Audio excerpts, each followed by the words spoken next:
Amateurs et amatrices passionnés du ballon rond, salut, c'est le chroniqueur foot. Aujourd'hui, on va parler de l'OM, 5e du championnat, éliminé en Europa League, match nul dimanche contre Reims. Première partie de saison plus que moyenne, l'OM est-il en crise? On est parti pour une vidéo taf.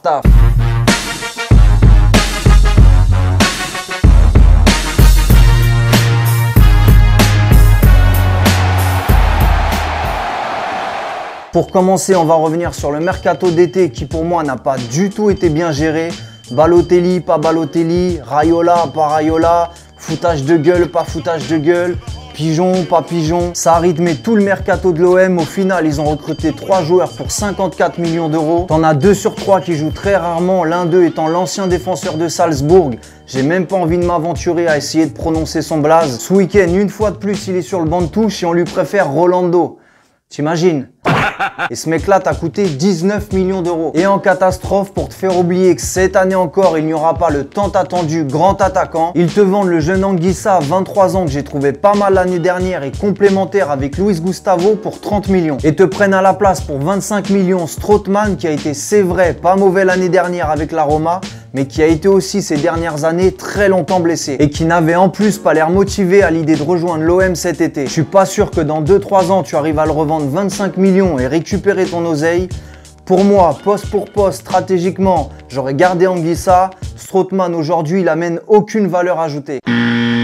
Et cette première partie de saison démontre que les dirigeants ont complètement foiré leur mercato. Après 4 mois, tu te retrouves déjà éliminé de l'Europa League après avoir fait kiffer tes supporters l'année dernière en allant jusqu'en finale. Tu te retrouves 5e du championnat derrière Paris, Montpellier, Lyon et Lille. Alors Paris, on a l'habitude, eux ils sont sur une autre planète, ils se déplacent en fusée. Et Lyon eux aussi, c'est pareil, systématiquement tous les ans ils se retrouvent devant l'OM. Et en Ligue des Champions, ils ont été capables de taper City chez eux et de faire match nul à domicile après avoir mené 2 fois au score. Bah les mecs ils font bander leurs supporters et que t'aimes ou que t'aimes pas Lyon, tu fermes ta gueule et t'applaudis. Voilà. Ça fait 2 ans et demi que l'OM n'a pas été capable de taper un gros du championnat de France. 2 ans et demi. Ils ont fait illusion cette année à la dernière minute contre Monaco. On s'est dit enfin. Après on s'est rendu compte que tout le monde tapait Monaco. Ils sont derniers du championnat. Donc bon, ça compte pas. Et moi, ce qui me chagrine, c'est que jusqu'à preuve du contraire, Lille et Montpellier, ils ont pas un meilleur effectif que l'OM. Alors c'est vrai, il y a que 3 points qui séparent le 2e du 5e, mais quand même, éliminés de l'Europa League, ils ont perdu jeudi 4-0 contre les saucisses allemandes, ce week-end 0-0 contre Reims. Eux, tu vois, normalement, ils sont spécialisés dans le champagne. Tu vois, le foot là-bas, c'est histoire d'eux. Alors c'est vrai que fut un temps, il se passait quelque chose. Mais tu vois, moi, à cette époque-là, j'étais pas né, donc tu m'emmerdes. Bref, pour moi, le premier fautif, c'est Rudy Garcia. Il a fait illusion l'année dernière avec l'Europa League. Encore une fois, depuis qu'il est là, il n'a pas été capable de taper une seule grosse équipe. Et le problème avec l'OM ces dernières années, c'est les entraîneurs qui font illusion. Marcelo Bielsa, beau jeu, champion d'automne, et à l'arrivée, El Loco, nada. Aucun titre et aucune victoire contre les gros du championnat, et à l'arrivée, tu te qualifies même pas pour la Ligue des Champions en finissant 4e ou 5e du championnat. Et Garcia, il en prend le chemin aussi. Au début, c'était sympa, maintenant c'est 0. Et c'est toujours de la faute des autres. Les joueurs ci, les joueurs ça, j'ai compris, je vais sévir. Ah ok, bah mind-toi, hein. Parce que la saison elle passe vite. Hein. Les joueurs, j'ai même pas envie d'en parler, mais je vais quand même faire 2 exceptions. Vous savez déjà, Mitroglou et Germain. Déjà, tu avais un indice dans le blaze, Mitroglou. À quelle heure ça peut être performant ça? À quelle heure? C'est pas possible, ils sont fait avoir par sa dégaine, sa barbasse, son côté rustre. Tu vois, ils ont dû se dire ça doit être un guerrier grec. Mais le problème, c'est qu'en Grèce, il n'y a pas que des guerriers. Bah ouais, faut réfléchir, si tu vois ce que je veux dire. Chelou. Et Valère Germain, déjà son prénom. Même son prénom, il est pas abouti. Valère, qu'est-ce que c'est que ça? C'est quoi la suite? Bruno Germain, c'est son daron. Qu'est-ce que t'as foutu? Tu l'as trouvé à la mi-temps d'un match de Coupe de France, son prénom? L'arbitre t'a mis la pression et t'as abandonné le projet en route. 2 oui, ces attaquants. Germain, il a le charisme et le courage d'un hérisson sur le bord de la route. Tu sais, quand il voit de la lumière, là, il se fout en boule. Direct. Comme ça. Et les deux, si tu les fusionnes comme dans Dragon Ball Z, t'obtiens Brandao, mon pote. Putain, c'est chaud. Donc en fait, faut savoir qu'aujourd'hui, j'ai fait cette vidéo pour mon fils. Voilà. J'ai intercepté sa lettre pour le Père Noël. Et là, j'ai pris une claque. Ça m'a attristé de ouf, franchement. Donc je vais vous la lire. Donc voilà, ça c'est la lettre de mon fils pour le Père Noël. Là, c'est pas des conneries, tu vois. Voilà, hop.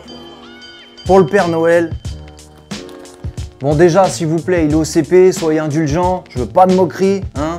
Et à côté de certains, c'est un génie de l'orthographe. Faites pas les mythos. Donc, voilà. Ah, j'étais comme un ouf quand j'ai lu ce courrier. Alors, bonjour Père Noël. Je ne veux pas de jouets pour Noël. Je veux un attaquant pour mon équipe l'OM. J'en ai marre de nos deux chèvres. Ils vont brouter toute l'herbe du stade Vélodrome. Merci Père Noël. Si tu veux, ça fait 2 Noëls. C'est pas grave. Putain. Ah franchement, quand j'ai lu ça hier soir... je vous mens pas les gars, regardez. Regardez les gars. Ah, c'est pas des conneries. Ah, il a même fait un dessin. Regardez. Bah, faut faire quelque chose. Là, je compte sur vous les gars. Tu vois, moi, le problème, c'est que je me sens impuissant, tu vois.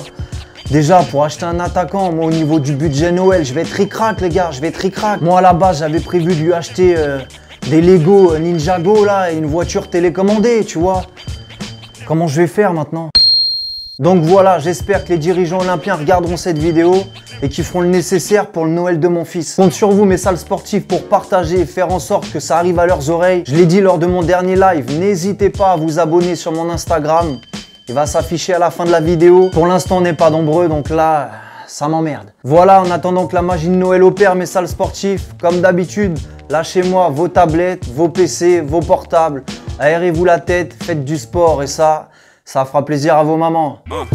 Rock Nation, half of that, that's my piece. 100% a title to bust it up with my G's. Most my niggas won't ever work together. You run a checker, but they never give you leverage. No red hat, though Michael and Prince, me and Ye, they separate you when you got Michael and Prince's.